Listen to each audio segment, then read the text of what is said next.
Vous n'avez pas perdu votre fils quand il s'est marié. Vous avez perdu l'illusion qu'il serait toujours à vous seul. Il existe un type de douleur qui n'a pas de nom, mais que tout le monde reconnaît lorsqu'il la ressent. C'est celle qui apparaît lors des fêtes de famille, lorsque vous remarquez que votre fils rit différemment aux côtés de sa femme, ou lorsque votre fille appelle sa belle-mère pour lui demander conseil, et non vous. C'est une douleur silencieuse, polie, qui se dissimule sous une préoccupation légitime. Elle ne sait pas prendre soin de lui comme je le fais. Il n'apprécie pas ma fille à sa juste valeur. Mais derrière ces phrases se cache ce que Freud appellerait un deuil non fait, la perte d'une place que vous pensiez éternelle. Ce qui est curieux, c'est qu'il existe des familles où cela ne se produit pas. Des foyers où beaux-parents, belles-filles et beaux-fils partagent des déjeuners sans tension, où les embrassades sont sincères, où personne n'a besoin de choisir son camp. Et la différence entre ces familles et celles où règne un silence gênant ne réside pas dans la chance d'avoir trouvé le gendre parfait ou la belle-fille idéale. Elle réside dans quelque chose de beaucoup plus profond et perturbant, la capacité d'un père ou d'une mère à accepter une vérité brutale. Freud a découvert quelque chose que la plupart des gens passent leur vie à éviter. Notre premier lien affectif, celui entre parents et enfants, est aussi notre première expérience de possession.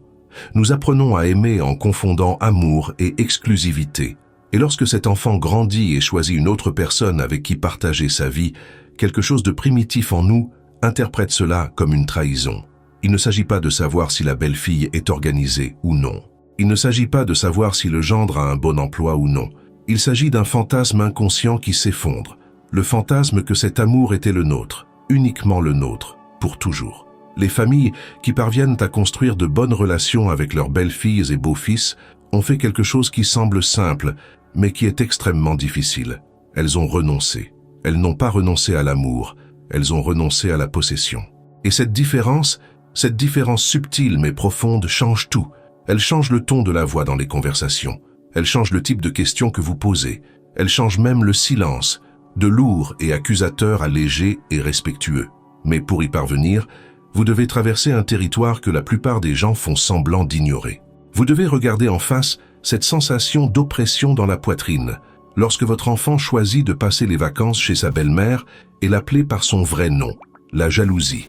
Vous devez reconnaître que derrière cette critique de la façon dont votre belle-fille range la maison se cache la peur d'être remplacée, de devenir secondaire, de perdre de son importance. Et vous devez faire quelque chose que notre culture ne nous a jamais appris, faire le deuil d'une version de la famille qui n'existe plus. Vous découvrirez que ce chemin, bien que douloureux, mène à quelque chose que vous n'auriez jamais imaginé possible. Mais d'abord, parlons de la blessure que personne ne veut toucher. Commençons par ce que vous ressentez, mais que vous ne dites jamais à voix haute. Cette étrangeté lorsque votre belle-fille range la maison différemment de vous. Le malaise lorsque votre gendre donne son avis sur la façon dont votre fils devrait élever ses petits-enfants. Cette boule dans la poitrine lorsque vous appelez et que vous entendez au bout du fil « Chérie, c'est ta mère », comme si vous deviez être annoncé, comme si vous ne faisiez plus naturellement partie de cette routine. Vous essayez de vous convaincre que c'est pour vous protéger. Je veux juste ce qu'il y a de mieux pour lui. Elle méritait quelqu'un de mieux. Mais Freud nous montre quelque chose de dérangeant. Souvent, lorsque nous disons que nous protégeons nos enfants, nous nous protégeons en réalité nous-mêmes. Nous protégeons la version de la famille qui existait auparavant. Nous protégeons la place centrale que nous occupions. Nous protégeons l'illusion d'être irremplaçable. Chaque fois que vous critiquez la façon dont votre belle-fille cuisine, ce n'est pas à propos de la nourriture. C'est à propos du fait qu'il y a maintenant une autre femme qui s'occupe de votre fils et qu'il semble l'apprécier. Chaque fois que vous faites une blague sur le fait que votre gendre ne sait pas changer une douche, ce n'est pas à propos de ses compétences manuelles. C'est à propos du fait que votre fille a choisi de construire une vie avec quelqu'un d'autre que vous. Et cela, au fond de votre inconscient, fait mal comme un abandon. Le problème, c'est que cette jalousie ne se présente pas comme telle. Elle se dissimule derrière des normes, des traditions familiales, la bonne façon de faire les choses.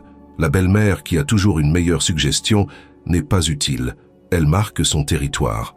Le beau-père qui ne fait jamais de compliments à son gendre n'est pas exigeant. Il refuse de lui accorder la reconnaissance qui signifierait une acceptation totale. Ce sont des guerres subtiles, polies, où personne n'élève la voix, mais où tout le monde sent le froid dans l'air. Freud expliquerait cela comme le retour de quelque chose de primitif. Au cours des premières années de sa vie, votre fils ou votre fille était complètement dépendant de vous. Vous étiez son monde entier. Tous ses besoins, tout son confort, toute sa sécurité venaient de vous. Et cela crée une marque psychologique profonde, un enregistrement inconscient que cet amour est exclusif, non négociable, éternel. Lorsque cet enfant grandit et se marie, la raison comprend parfaitement. Mais l'émotionnel est toujours accroché à ce fantasme d'exclusivité. C'est pourquoi vous vous surprenez à comparer. Quand je le faisais, il adorait. Maintenant, elle fait à sa façon et il ne se plaint pas. C'est pourquoi vous vous surprenez à disputer l'attention sans vous en rendre compte. Ah, vous allez passer Noël avec sa famille, encore une fois? La phrase semble anodine, mais le ton porte une accusation silencieuse. C'est pourquoi vous vous surprenez à espérer que le mariage montre des fissures, car cela prouverait que vous aviez raison, que personne ne s'occupe de lui comme vous le faites. Et voici le plus dur. Tant que vous êtes pris dans cette lutte invisible, vous ne protégez pas votre enfant. Vous êtes en train de le perdre, parce qu'il le ressent. Votre belle-fille le ressent. Votre gendre le ressent. Cette tension lors des réunions de famille, cette nécessité de censurer certains sujets, cette prudence excessive dans le choix des mots, tout cela est le symptôme d'une guerre que vous menez, même sans l'admettre. Il y a une scène qui se répète dans des milliers de foyers et qui révèle tout. La belle-mère entre dans la cuisine où sa belle-fille prépare le déjeuner et dit « Tu vas faire comme ça? J'ai toujours fait autrement. » La belle-fille sourit, tendue, et répond « Ah mais j'aime bien faire comme ça. » Et la belle-mère rétorque « Mais à ma façon, c'est mieux. » Ce n'est pas une suggestion, c'est une correction. C'est l'affirmation qu'il existe une bonne façon de faire, ma façon, et que toute autre façon est inférieure. Ce que la belle-mère ne comprend pas, c'est que cette conversation ne porte pas sur la nourriture. Elle porte sur le pouvoir. Elle porte sur qui définit comment les choses doivent être faites dans cette famille. Elle porte sur qui a l'autorité. Et tant que la belle-mère essaiera de conserver cette autorité, elle construira un mur entre elle et sa belle-fille. Un mur fait de petites corrections, de soupirs significatifs, de compliments qui sont en réalité des critiques déguisées. Le beau-père fait la même chose, mais d'une manière différente. Il regarde son gendre et voit quelqu'un qui doit être testé, éprouvé, constamment évalué. As-tu déjà pensé à changer de travail? À mon époque, un homme qui était un homme ne restait pas inactif. Ou encore, ta fille maigrit, tu ne trouves pas? Est-ce qu'elle mange correctement? Comme si le gendre ne s'en rendait pas compte. Comme s'il avait besoin d'un contrôleur. Ce qui se cache derrière est toujours la même chose. La difficulté d'accepter qu'il y ait désormais un autre homme qui s'occupe de sa fille. Les beaux-parents qui créent des conflits ne sont pas des personnes mauvaises. Ce sont des personnes qui n'ont pas fait leur deuil. Le deuil de la famille telle qu'elle était. Le deuil du fils qui n'était que le sien. Le deuil d'un type d'amour qui devait se transformer, mais que vous avez refusé de laisser partir. Et tant que ce deuil ne sera pas fait, chaque visite de votre belle-fille sera un moment de malaise. Chaque appel de votre gendre sera trop formel. Chaque fête de famille sera un champ de mines émotionnelles. La vérité que Freud révèle est la suivante. Vous n'êtes pas jaloux de votre belle-fille ou de votre gendre. Vous êtes jaloux de l'avenir. Cet avenir où votre enfant n'aura plus besoin de vous de la même manière, où sa maison sera plus importante que la vôtre, où ses traditions avec sa femme remplaceront les traditions que vous aviez. Et cela semble être une perte insupportable parce que, d'une certaine manière, ça l'est. C'est la perte de votre place centrale. C'est la perte de contrôle. C'est la perte d'une version de vous-même qui n'existait qu'en relation avec cet enfant. Vous avez construit toute votre identité autour de votre rôle de mère ou de père. Vous vous êtes réveillé au milieu de la nuit quand il avait de la fièvre. Vous avez renoncé à des voyages pour payer ses études. Vous avez mis votre vie entre parenthèses pendant des années. Et maintenant, on dirait que tout cela n'a servi qu'à livrer votre enfant dans les bras de quelqu'un d'autre. Cela semble injuste, cela semble ingrat, mais ce n'est pas le cas. C'est simplement la vie qui suit son cours naturel. Le problème n'est pas le cours de la vie. Le problème, c'est que personne ne vous a appris à le naviguer. Mais, et c'est là que commence le chemin qui change tout, il y a une énorme différence entre perdre et lâcher prise. Perdre, c'est quand quelque chose vous est arraché contre votre gré. Lâcher prise, c'est quand vous ouvrez consciemment les mains, même si cela fait mal. Et les familles harmonieuses ont compris quelque chose que les autres ne voient pas. Le mariage de votre enfant n'est pas une perte, c'est une transformation que vous pouvez choisir de traverser avec dignité ou avec ressentiment. Freud parlait d'un complexe appelé complexe d'Oedipe, que la plupart des gens connaissent de manière superficielle. Mais il existe un mouvement inverse, qu'il a également décrit, et qui est rarement abordé, le moment où les parents doivent renoncer aux liens exclusifs avec leurs enfants. C'est comme si la vie vous imposait la même séparation que celle que vous avez un jour aidé votre enfant à faire. Quand il était enfant, vous lui avez appris à ne pas avoir peur du premier jour d'école, à dormir seul, à ne pas pleurer quand vous partiez. C'est maintenant à votre tour d'apprendre à le lâcher de manière encore plus définitive. Mais personne ne vous a appris cela. Personne ne vous a préparé au jour où vous appelleriez et entendriez « Maman, on va voyager tous les deux pendant les vacances ». Personne ne vous a préparé à vous asseoir à table et à réaliser qu'il existe désormais d'autres rituels, d'autres blagues entre eux, d'autres références qui ne vous incluent pas. Personne ne vous a dit qu'être belle-mère serait, psychologiquement, un deuxième sevrage. Sauf que cette fois, c'est vous qui devez vous sevrer. Les belles-mères qui vivent en conflit perpétuel avec leurs belles-filles sont bloquées à ce stade. Elles regardent la jeune femme que leur fils a choisie et y voient une usurpatrice. Elle ne fait pas les choses comme il faut. Traduction, elle ne fait pas les choses à ma façon. Elle est en train de changer mon fils. Traduction, il grandit et je ne contrôle plus ce processus. C'est un refus inconscient d'accepter que ce garçon que vous avez bercé berce maintenant quelqu'un d'autre, que ce corps que vous avez engendré engendre maintenant une intimité avec une autre femme. Cela ressemble à une trahison parce que pour l'inconscient c'en est une. Et les beaux-parents, beaucoup répètent avec leur gendre la même dynamique qu'ils ont eue avec leurs propres parents, exigeant des preuves constantes de masculinité, de capacité à subvenir aux besoins, de force. Celui-là ne supporte pas la pression. À mon époque, les hommes réglaient les choses autrement. Ce que le beau-père dit, sans le savoir, c'est « Tu n'es pas à la hauteur pour remplacer ce que je représentais pour ma fille ». C'est une compétition absurde, mais elle est réelle. Car accepter que le gendre est à la hauteur signifie accepter que vous n'êtes plus l'homme le plus important dans sa vie. Freud nous montre que tout lien amoureux humain comporte une négociation inconsciente. Quelle part de moi dois-je sacrifier pour t'aimer? Dans l'amour entre parents et jeunes enfants, la réponse est claire. Vous sacrifiez votre sommeil, votre liberté, votre tranquillité, parfois même vos rêves. Et ce n'est pas grave, car c'est temporaire, car c'est un investissement. Mais lorsque l'enfant se marie, la question change. Que dois-je sacrifier de mon rôle central pour qu'il soit heureux? Et c'est cette question qui distingue les beaux-parents harmonieux des beaux-parents toxiques. Les beaux-parents harmonieux ont compris que renoncer à leur rôle central ne signifie pas renoncer à l'amour. Cela signifie le transformer. C'est cesser d'être la personne qui résout tous les problèmes pour devenir celle qui soutient à distance. C'est cesser d'être la voix qui définit le bien et le mal pour devenir celle qui partage son expérience sans l'imposer.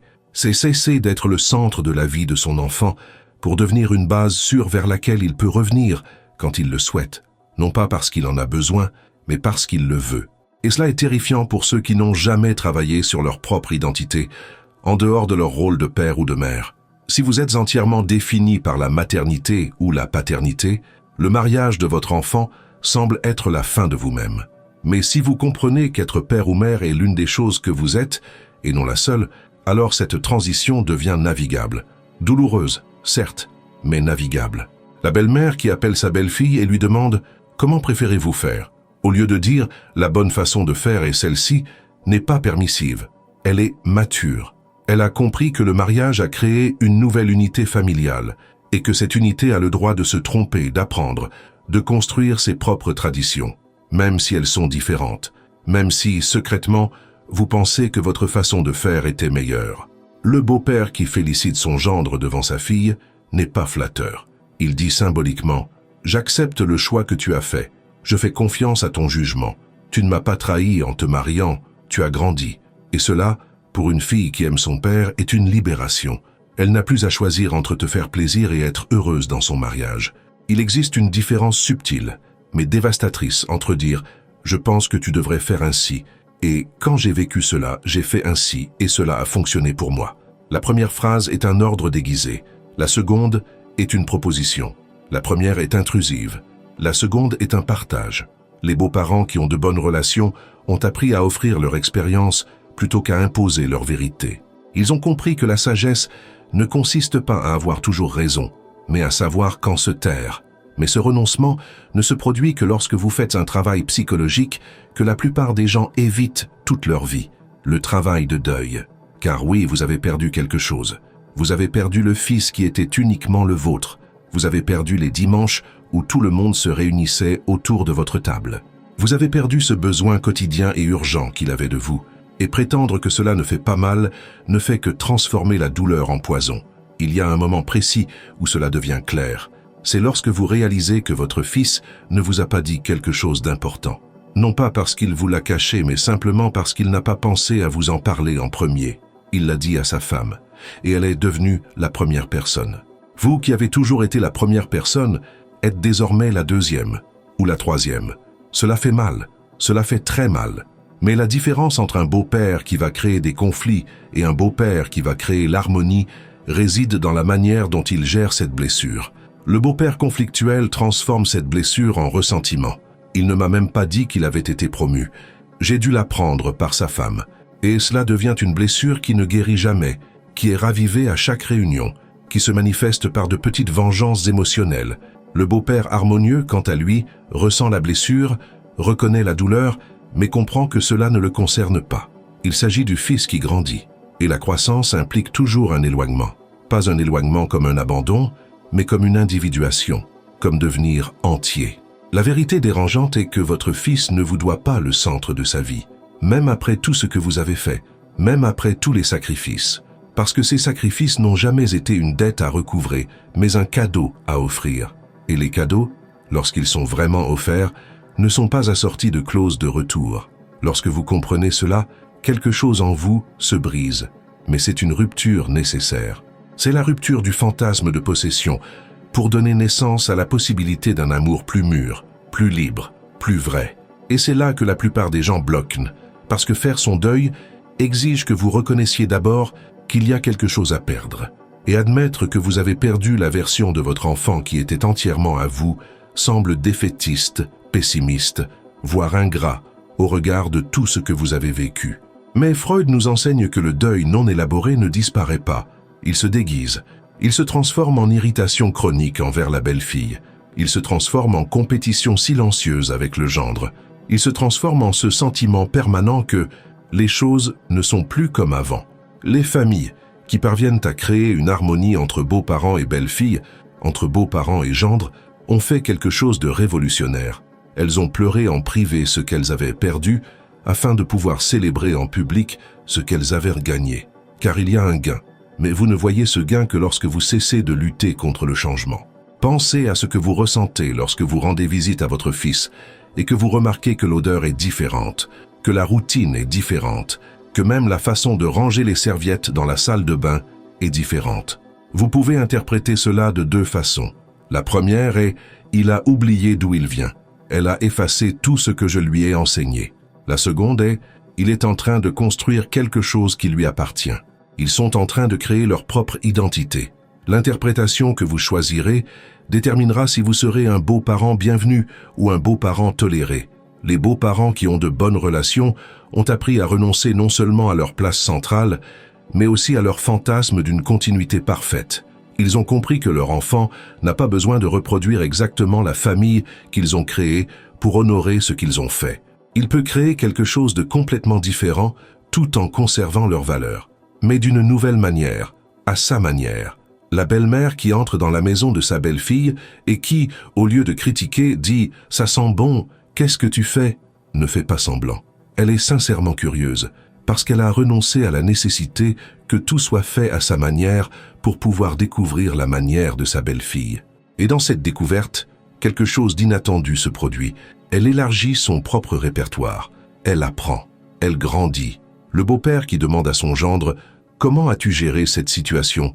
Au lieu de dire « J'aurais fait autrement », fait la même chose. Il reconnaît qu'il existe plusieurs façons de résoudre un problème, plusieurs façons d'être un homme, plusieurs façons de s'occuper d'une famille, et que la façon de faire de son gendre n'a pas besoin d'être identique à la sienne pour être valable. Freud dirait que c'est la maturation de l'ego. C'est la capacité de tolérer la différence sans se sentir annulé par elle. Parce que lorsque vous êtes sûr de qui vous êtes, de tout ce que vous avez construit, de tout ce que vous avez enseigné, vous n'avez pas besoin que l'autre vous imite pour vous valider.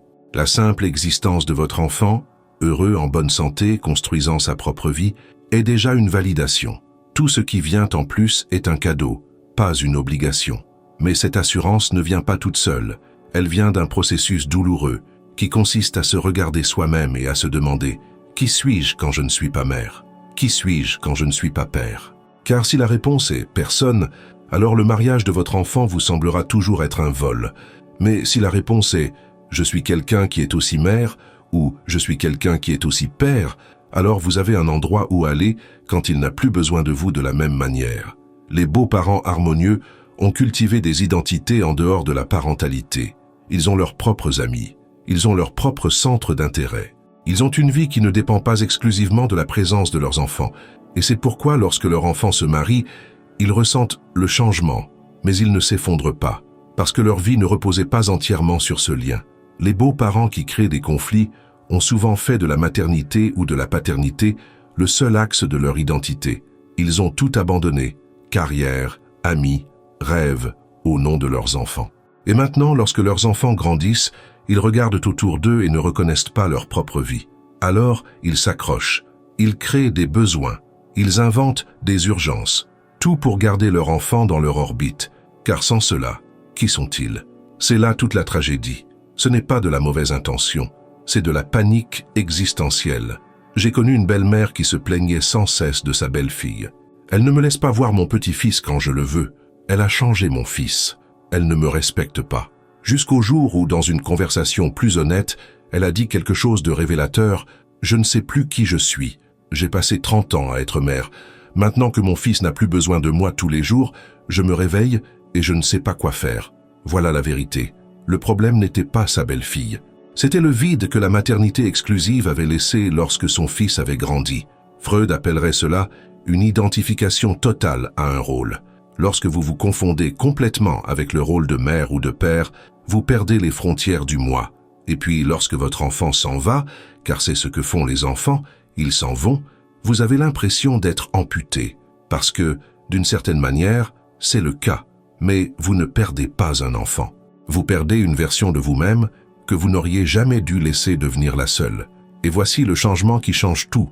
Lorsque vous construisez une vie qui ne dépend pas exclusivement de votre enfant, vous n'abandonnez pas votre rôle de mère ou de père. Vous honorez qui vous êtes au-delà de ce rôle. Vous dites « Je suis une personne à part entière qui aime aussi profondément cet enfant. » Et dans cette plénitude, vous devenez capable d'aimer sans étouffer, de vous soucier sans envahir, d'être présent sans être dépendant. Les beaux-parents qui agissent ainsi deviennent des personnes que leurs enfants admirent, et non seulement aiment par obligation, parce qu'ils voient en vous quelqu'un qui a eu le courage de se réinventer, de ne pas devenir otage du nid vide, de construire un sens même lorsque le sens principal, élever ses enfants, s'est accompli. Parlons donc du deuil dont personne ne parle. Celui qui n'a pas de funérailles, pas de fleurs, pas de gens qui vous embrassent et vous disent « toutes mes condoléances ». Le deuil de voir votre enfant se marier. Le deuil de réaliser que cet enfant qui dépendait de vous, pour tout, prend désormais des décisions sans vous consulter. Le deuil de comprendre que la maison que vous avez construite avec tant de soin n'est plus le centre de son monde. Ce deuil est silencieux. Vous vous réveillez au petit matin et vous ressentez une douleur dans la poitrine que vous ne savez pas nommer. Vous regardez de vieilles photos et vous réalisez que vous regrettez une époque qui ne reviendra plus. Vous entendez la voix de votre enfant au téléphone et vous reconnaissez qu'il est heureux que sa vie se passe bien, mais malgré tout, quelque chose en vous fait mal, parce qu'il est heureux, loin de vous. Il va bien sans avoir besoin de vous, comme avant. Freud expliquerait cela comme un deuil ambigu. Vous n'avez pas perdu la personne, vous avez perdu la relation que vous aviez avec elle. Et cela est plus difficile à accepter, car la personne est toujours là, mais différente. Votre fils reste votre fils, mais il est désormais d'abord mari, d'abord père, d'abord soutien de famille. Et vous, qui avez toujours été le premier, vous êtes désormais complémentaire. Et complémentaire semble insignifiant quand on était habitué à être essentiel. Mais voici le secret qui change tout. Ce deuil doit être vécu. Il ne doit pas être évité. Il ne doit pas être nié. Il ne doit pas être dissimulé sous un « je suis heureux pour lui ». Vous pouvez être sincèrement heureux pour lui et ressentir la perte en même temps. Freud nous enseigne que les sentiments contradictoires ne s'annulent pas, ils coexistent. Et essayer d'en supprimer un ne fait que les transformer tous les deux en symptômes. Les beaux-parents qui parviennent à construire de bonnes relations sont ceux qui, à un moment donné, se sont permis de pleurer. Pleurer la perte des dimanches en famille tels qu'ils étaient. Pleurez la fin de cette complicité exclusive. Pleurez le fait qu'il existe désormais des secrets que leur fils partage avec sa femme et non avec eux. Qu'après avoir pleuré, seulement après, ils ont réussi à faire de la place pour quelque chose de nouveau. Car lorsque vous faites votre deuil, vous n'oubliez pas ce que vous avez perdu.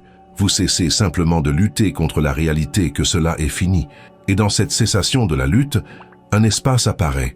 Un espace pour la curiosité. Un espace pour découvrir qui est cette belle fille que votre fils a choisie. Un espace pour reconnaître que votre gendre a peut-être des qualités que vous, dans votre besoin de protéger, ne vouliez pas voir. Il y a une phrase écrite par Freud qui devrait être affichée sur le mur de tous les beaux-pères. Le deuil est un travail. Ce n'est pas quelque chose qui se fait naturellement avec le temps. C'est quelque chose que vous devez faire activement. Vous devez accepter la douleur, nommer ce que vous avez perdu, ressentir le manque, reconnaître que cela était important pour vous. Ce n'est qu'alors que vous pourrez lâcher prise. Et lâcher prise ne signifie pas oublier. Cela signifie cesser de serrer. Imaginez que vous tenez un oiseau dans vos mains. Si vous serrez trop fort, vous le tuez. Si vous le lâchez complètement, il s'envole et ne revient jamais. Mais si vous ouvrez les mains et le laissez libre de voler, sachant qu'il peut revenir s'il le souhaite, vous avez alors la chance d'avoir une véritable relation. Votre fils est cet oiseau, sa belle-fille, son gendre, la famille qu'il est en train de construire. Tout cela, c'est son envol.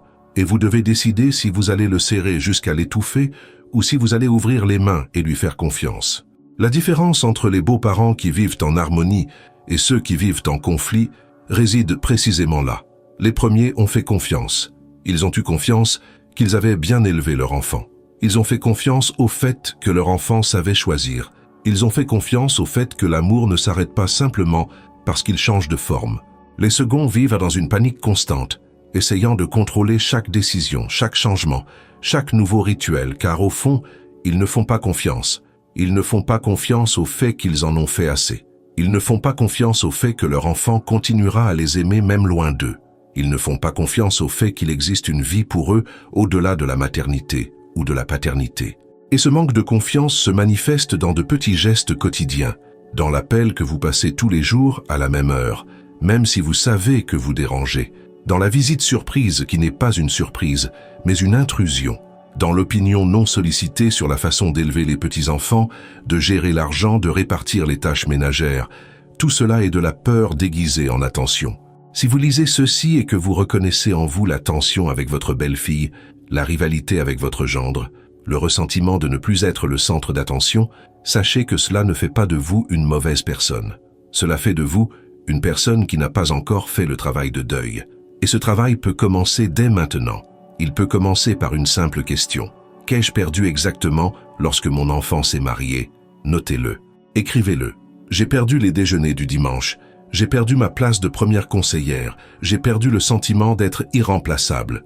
Ensuite, regardez chaque élément de cette liste et demandez-vous, est-ce vraiment fini ou est-ce simplement changé de forme? Car vous découvrirez peut-être que les déjeuners peuvent toujours avoir lieu, mais avec plus de monde, que vous pouvez toujours être conseillère, mais en partageant désormais la scène avec d'autres voix, que vous n'avez jamais été remplaçable, mais simplement partageable. Et si vous souhaitez vous plonger davantage dans ce processus de transformation des relations familiales qui vous étouffe en relations qui vous libèrent, j'ai créé un support qui vous guidera pas à pas dans ce voyage. Il s'intitule « Les codes du lapin blanc » et j'y montre comment utiliser la psychologie profonde pour réécrire les schémas qui vous retiennent prisonnière. Le lien se trouve dans la description. Mais même si vous n'y accédez pas maintenant, ce qui importe c'est que vous ayez déjà commencé, car reconnaître le deuil fait déjà partie de son élaboration. La prochaine étape consiste à vous permettre de ressentir ce que vous avez toujours évité de ressentir, la tristesse, le manque, la peur de devenir insignifiant.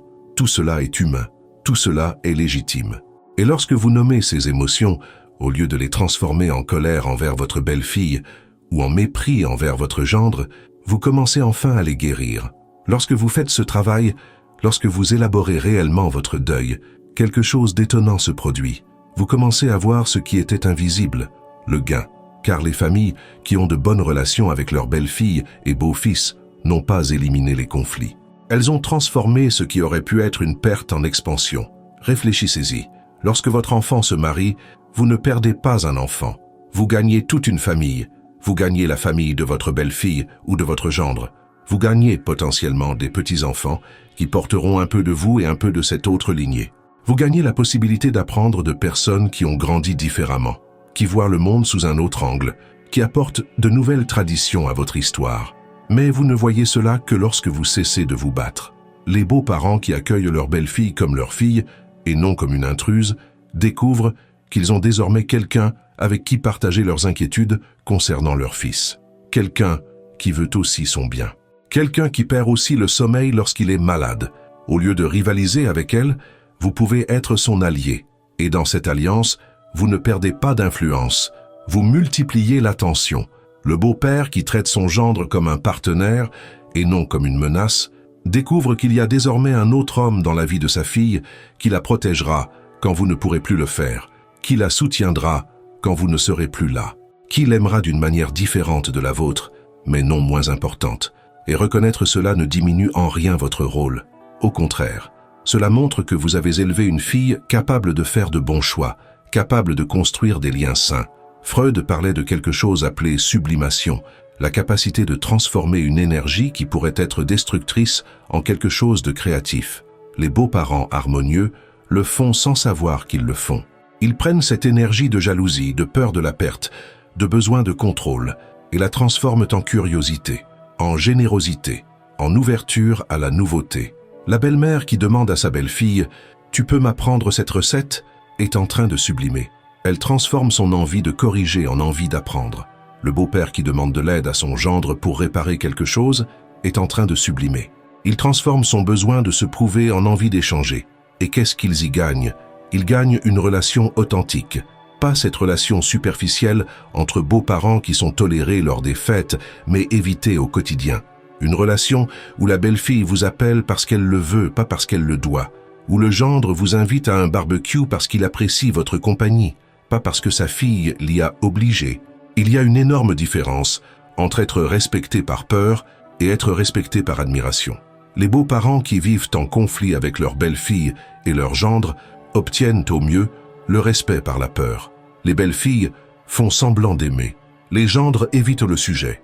Tout le monde sourit, mais personne ne se détend. En revanche, les beaux-parents qui ont fait le choix de renoncer, qui ont fait leur deuil, qui ont fait de la place, obtiennent quelque chose de bien plus précieux. Ils sont aimés en retour. Car lorsque vous respectez l'autonomie du couple, lorsque vous offrez votre soutien sans vous immiscer, lorsque vous acceptez qu'ils puissent faire les choses différemment de vous et pourtant bien les faire, vous devenez quelqu'un qu'ils veulent avoir à leur côté. Ils n'ont pas besoin. Ils veulent. Et c'est la différence entre l'obligation et le désir. Des beaux-parents harmonieux ne sont pas nécessaires dans le sens où, sans eux, la vie de leur enfant s'effondrerait.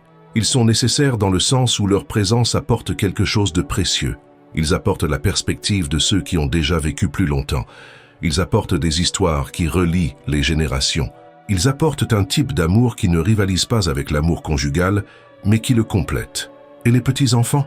Les petits-enfants de beaux-parents qui ont su renoncer grandissent en voyant leur grand-père et leur grand-mère comme des figures d'affection et non de tension. Ils courent à vous embrasser quand vous arrivez, non pas parce qu'on leur a appris à avoir pitié de vous, mais parce qu'ils vous ont sincèrement manqué.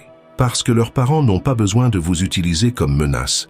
Tiens-toi bien, sinon grand-mère va se fâcher. Mais peuvent vous utiliser comme référence. Allons rendre visite à grand-mère parce qu'elle a toujours de belles histoires à raconter. Le gain caché de renoncer à la possession est que vous gagnez quelque chose d'infiniment plus grand. Vous gagnez une présence véritable. Vous cessez d'être une obligation et devenez un choix. Et être choisi, même lorsque vous n'êtes plus nécessaire, est l'une des formes d'amour les plus pures qui soient. Mais il y a un autre gain dont on parle rarement. Lorsque vous cessez d'essayer de contrôler la vie de votre enfant, vous avez enfin l'énergie de vivre votre propre vie. Ce voyage que vous avez toujours reporté parce que « et s'il avait besoin de moi ?» Ce cours que vous vouliez suivre, mais que vous pensiez ne plus être en âge de faire. Ces amis que vous avez laissés de côté, parce que la maternité ou la paternité accaparait tout votre temps. Les beaux-parents qui ont de bonnes relations avec leurs belles-filles et beaux-fils ont presque toujours aussi des vies intéressantes. Ils ont d'autres sujets de conversation que leurs enfants. Ils ont leurs propres projets. Ils ont une vitalité qui vient de quelqu'un qui n'a pas renoncé à lui-même. Et cela, curieusement, les rend plus intéressants pour leurs propres enfants. Parce que personne ne veut rendre visite à quelqu'un qui ne fait que se plaindre, qui ne parle que du passé, qui a transformé sa propre vie en une attente éternelle de la prochaine visite de son enfant. Quand vous vivez pleinement, quand vous avez des centres d'intérêt, quand vous grandissez en tant que personne, vous devenez quelqu'un que les gens veulent connaître. Et votre enfant, en vous voyant ainsi, ressent de la fierté, pas de la pitié, pas de la culpabilité, de la fierté. Ma mère suit un cours de peinture. Mon père a voyagé seul pour la première fois. Cela lui montre qu'il peut vivre sa propre vie sans craindre que vous vous effondriez. Et cette liberté que vous lui donnez vous revient sous forme de gratitude, d'admiration, d'amour volontaire. Mais parlons maintenant de la partie la plus difficile, celle que la plupart des gens ne parviennent jamais à franchir, car il y a une énorme différence entre comprendre intellectuellement que vous devez renoncer à la possession et le faire réellement au quotidien, entre savoir que vous devriez respecter les choix du couple et réussir à rester silencieux lorsque vous n'êtes pas d'accord. Ce qui sépare les beaux-parents harmonieux des beaux-parents conflictuels, ce n'est pas seulement la conscience, c'est la pratique. C'est l'exercice quotidien de se mordre la langue lorsque la belle-fille fait les choses différemment. C'est la discipline émotionnelle de ne pas appeler tous les jours juste pour vérifier que votre enfant a encore besoin de vous. C'est le courage de regarder votre enfant commettre des erreurs, parce qu'il en commettra, et de ne pas dire « je vous l'avais bien dit ». Freud nous montre que l'ego humain a un besoin presque pathologique d'avoir raison. Lorsque vous dites « je savais que cela allait mal se passer », après que le couple ait rencontré une difficulté, vous n'aidez pas. Vous nourrissez votre propre ego au détriment de la confiance de votre enfant, car ce qu'il entend, ce n'est pas de l'inquiétude, c'est « tu n'aurais jamais dû faire cela sans me consulter ». C'est « tu n'es pas capable de prendre de bonnes décisions tout seul ». Et c'est là que réside la dernière illusion qui doit être démasquée. Vous ne voulez pas protéger votre enfant, vous voulez prouver qu'il a encore besoin de vous, parce que s'il n'a pas besoin de vous, qui vous garantit qu'il continuera à vous aimer? Qui vous garantit que vous avez encore une place dans sa vie? C'est la blessure la plus profonde, la peur de devenir inutile. Qu'un jour votre enfant vous regarde et ne voit qu'une personne âgée, quelqu'un du passé, quelqu'un qui ne comprend plus rien à la vie moderne. Et pour éviter cet avenir terrifiant, vous essayez de rester indispensable. Vous créez des problèmes que vous seul pouvez résoudre. Vous offrez votre aide même lorsqu'elle n'est pas demandée. Vous vous faites un devoir de toujours rappeler tout ce que vous avez déjà fait. Mais voici la vérité brutale. Plus vous essayez de vous rendre indispensable, plus vous devenez jetable. Parce que personne ne veut porter le poids d'une gratitude éternelle. Personne ne veut avoir l'impression de devoir toute sa vie à quelqu'un. Votre enfant vous aime, mais il veut aussi vous aimer librement, non pas parce qu'il se sent redevable, mais parce qu'il le choisit. Les beaux-parents qui construisent de bonnes relations l'ont compris de manière viscérale. Ils ont cessé d'exiger, ils ont cessé de rappeler, ils ont cessé d'utiliser le passé comme monnaie d'échange pour garantir leur présence dans le présent. Ils ont simplement lâché prise. Et en lâchant prise, ils ont découvert quelque chose de paradoxal. Lorsque vous cessez d'exiger de l'amour, vous finissez par le recevoir véritablement. Il y a un moment précis où cela se concrétise. C'est lorsque vous êtes chez votre enfant et que vous réalisez que vous pouvez partir sans créer de drame, sans ce « j'y vais », mais tu n'avais pas besoin de me renvoyer, qui signifie en réalité « demande-moi de rester », sans ce soupir lourd qui est une demande déguisée d'attention. Vous dites simplement au revoir, vous embrassez et vous partez, parce que vous avez votre propre vie qui vous attend, parce que la visite était agréable, mais qu'elle n'a pas besoin d'être éternelle, parce que vous êtes sûr qu'il y en aura d'autres. Les beaux-parents conflictuels ne peuvent pas faire cela. Ils transforment chaque au revoir en mélodrame, chaque départ en abandon. Parce qu'au fond, ils ne croient pas que leur enfant reviendra, à moins d'y être contraint par la culpabilité. Ils cultivent donc la culpabilité comme on cultive une plantation. Ils l'arrosent tous les jours. D'accord, tu peux y aller. Je resterai ici toute seule. Ne t'inquiète pas pour moi, je me débrouillerai. Et le fils s'en va. Mais il part le cœur lourd. Il part avec le sentiment que ce n'est jamais suffisant. Il porte un fardeau qui ne devrait pas exister. Et avec le temps, il commence à éviter. Non pas parce qu'il n'aime pas, mais parce qu'aimer est devenu épuisant. La question que vous devez vous poser en toute honnêteté est la suivante. Voulez-vous être aimé ou voulez-vous avoir raison? Voulez-vous être présent ou voulez-vous avoir le contrôle? Parce que vous ne pouvez pas avoir les deux. Et le choix que vous faites maintenant déterminera si vous vieillirez entouré de votre famille ou entouré de visites obligatoires. Voici ce qui change tout. Le moment où vous comprenez enfin que lâcher prise n'est pas perdre, mais faire confiance. Et la confiance, en fin de compte, est le plus beau cadeau que vous puissiez offrir à quelqu'un que vous aimez. Lorsque vous avez confiance que vous avez suffisamment bien élevé votre enfant pour qu'il prenne ses propres décisions, vous le libérez. Lorsque vous avez confiance en la capacité de votre belle-fille ou de votre gendre à prendre soin de lui, vous les validez. Et lorsque vous avez confiance en l'amour qui vous unit, qui n'a pas besoin de culpabilité pour se nourrir, vous le purifiez. Les beaux-parents qui ont de bonnes relations avec leurs belles-filles et beaux-fils sont arrivés à cette conclusion non pas parce qu'ils sont naturellement généreux ou éclairés, ils y sont parvenus parce qu'à un moment donné, ils ont ressenti dans leur chair ce que c'est que de presque perdre ce lien. Ils ont vu leur fils s'éloigner. Ils ont remarqué que leur belle-fille évitait de les appeler. Ils ont senti le froid s'installer et ils ont dû choisir. Soit ils changeaient, soit ils perdaient. Et ils ont changé, pas du jour au lendemain, pas de manière parfaite, mais ils ont changé. Ils ont commencé à poser des questions au lieu de donner des ordres. Ils ont commencé à écouter au lieu de corriger. Ils ont commencé à offrir leur présence au lieu d'exiger de la gratitude. Et avec le temps, quelque chose a changé. Leur fils a commencé à les appeler spontanément. Leur belle-fille a commencé à leur demander des conseils. Leur gendre a commencé à partager ses propres difficultés. Car lorsque vous cessez d'être un juge, vous pouvez enfin être un refuge. Et tout le monde a besoin d'un refuge. Un endroit où l'on peut arriver fatigué, fragile, confus, et être quand même accueilli. Les beaux-parents harmonieux sont devenus cet endroit. Non pas parce qu'ils ont toutes les réponses, mais parce qu'ils ont cessé d'exiger que l'autre soit parfait pour mériter leur amour. Freud disait que la maturité émotionnelle se mesure à la capacité d'aimer sans posséder, de se soucier sans contrôler, d'être présent sans être envahissant. Et ce n'est pas une théorie abstraite, c'est une pratique quotidienne. C'est le dimanche où vous n'appelez pas parce que vous savez qu'ils ont besoin de temps seuls. C'est l'anniversaire où vous acceptez qu'ils le célèbrent avec leurs beaux-parents. C'est lorsque vous donnez votre avis sur vos petits-enfants, mais sans l'imposer. Chacun de ces petits gestes est une brique. Et avec ces briques, vous construisez quelque chose qu'aucun conflit ne peut détruire. Une relation basée sur un choix mutuel. Où vous n'êtes pas là par obligation de sang, mais parce que votre présence ajoute quelque chose de réel, quelque chose de précieux, quelque chose que tout le monde veut préserver. Et voici la récompense dont personne ne vous parle. Lorsque vous cessez de vivre en fonction de votre enfant, lorsque vous vous construisez une vie riche et intéressante, lorsque vous devenez quelqu'un qui est bien dans sa peau, vous devenez aussi le genre de personne que votre enfant veut présenter à ses amis, que votre belle-fille mentionne avec affection, que votre gendre respecte sincèrement. Vous cessez d'être la belle-mère ennuyeuse, le beau-père contrôlant, et vous devenez cette personne sage qui a beaucoup vécu et qui a des histoires à raconter. Celle qui sait écouter, celle qui offre son soutien sans juger, celle qui célèbre les victoires et accueille les défaites sans dire « je vous l'avais bien dit ». Il n'y a pas de mode d'emploi pour cela, il n'y a pas de formule magique. Mais il y a un premier pas, et vous pouvez le faire dès aujourd'hui. Demandez à votre enfant en toute honnêteté ce qu'il ressent dans sa relation avec vous, et quand il vous répondra, et il adoucira probablement ses propos pour ne pas vous blesser, écoutez-le.